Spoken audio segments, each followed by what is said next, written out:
as summer is fast approaching, even though you can't really see it, we've got to test out 5 of the best beach-friendly cameras in the form of the Casio X-Lim G1, the Sony TX5, the Canon PowerShot D10, the Olympus Tough 8000 and the Lumix DMC TS1. To make this a serious camera test, we thought about getting a professional swimmer in to help us test the waterproof cameras. This is who our research team have found.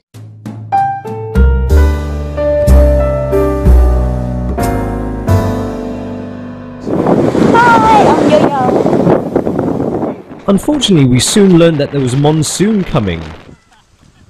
And also the fact that our swimmer didn't know how to swim. Sadly, she was swept away by the strong winds and drowned.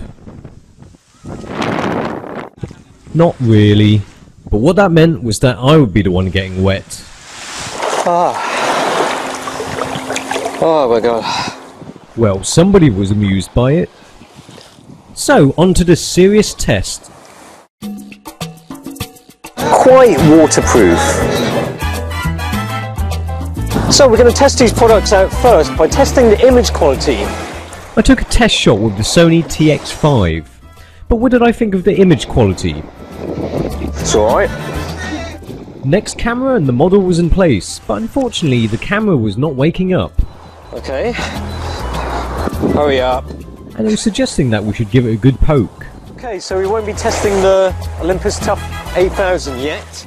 With 10 megapixels, the Sony has the least of the lot, but produces nice, smooth images that are comparable, if not better than those of the 12 megapixel Panasonic.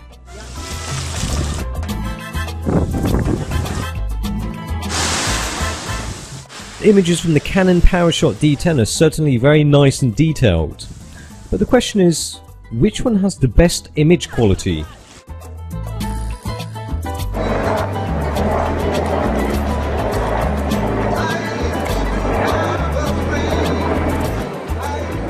I think we need a few more drinks to think that over. So it turns out the Olympus Tough 8000 had a bit of sand stuck in between this bit here, and the lens cover won't open. But we gave it a quick rinse and it's fine now. Beauty!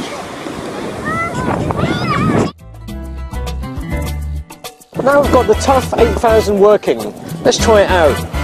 It's got beauty mode, which you can access by turning this twiddly knob dial thing. Apparently the beauty mode will soften shadows or smooth off blemishes or wrinkles. Unfortunately, I don't think our subject had many wrinkles or blemishes. Okay, tap the body to operate. This body, not hers. The Olympus Tough 8000 has an interesting tap to operate feature, which will make you look like you're attacking the camera. Tapping on the right side will cycle through the flash modes, and on the left side for macro modes, and double tap on the top to OK. But you still need to use the more conventional button to take the photo. In terms of sheer aesthetics, the Canon D10 really does stand out from the crowd. But that's kind of like saying William Hung really stands out in a crowd of talented singers. To put it nicely, the D10 looks like the bastard love child you'll get when a dolphin mates with a camera.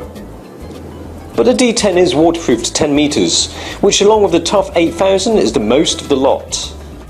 And what's more, it takes photos which are kind of alright. And Panasonic Lumix DMC TS1 has intelligent auto, so you don't have to be. Intelligent auto is the collective name for 4 key features which work together: Mega OIS, intelligent ISO control, face detection, and intelligent scene selector. So we'll focus on the face even if there are other distractions in the scene. So what's so special about the Casio X-Lim G1? It's red. The Casio X-Lim G1 has got a best shot feature. It's also got an interesting interval snapshot feature, which takes snapshots at intervals.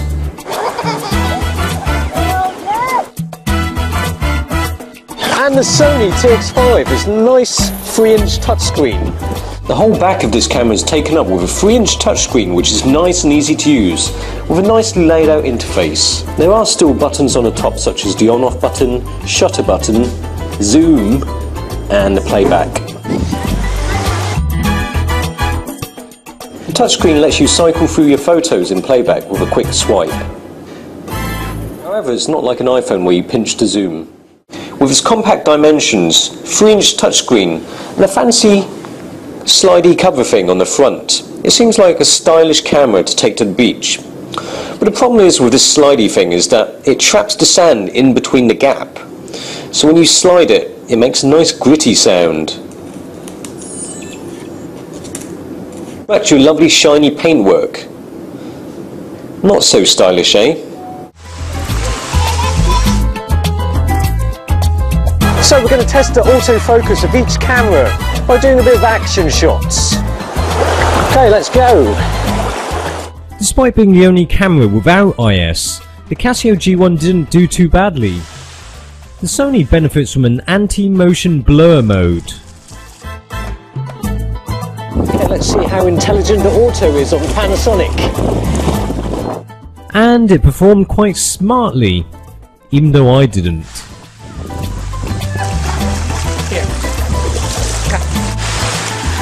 Canon say the PowerShot D10 has got a very clever auto-focusing system with blink detection, smile detection, everything detection. Let's try it out. I didn't really get to test it out. Smile and blink detection work fine. The camera lets you know after you've taken the shot when somebody's eyes are closed. But how well do these cameras operate when swimming? After all, you'll need at least one hand to prevent you from drowning.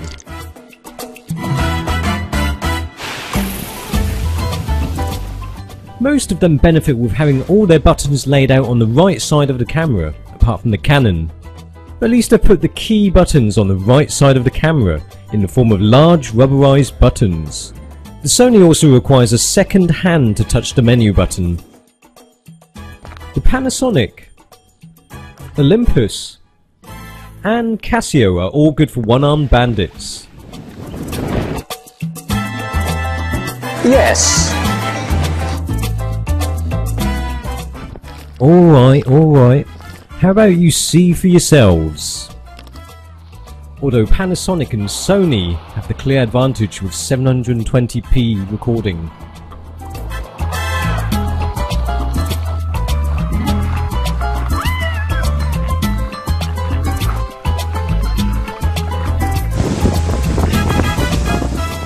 So the question is, which waterproof camera is right for you? Well, that all depends on what you're looking for in a waterproof compact camera. In terms of image quality, they all offer up a decent level of performance.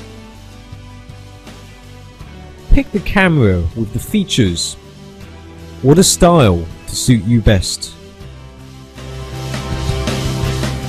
They are all tough cameras, but some of them do scratch easily or have flaws in their operation, which leads me to question why some of them bother with these superfluous aesthetic touches in a camera like this. Certainly, if you want a camera that is tough enough, then the function is of greater importance than the form.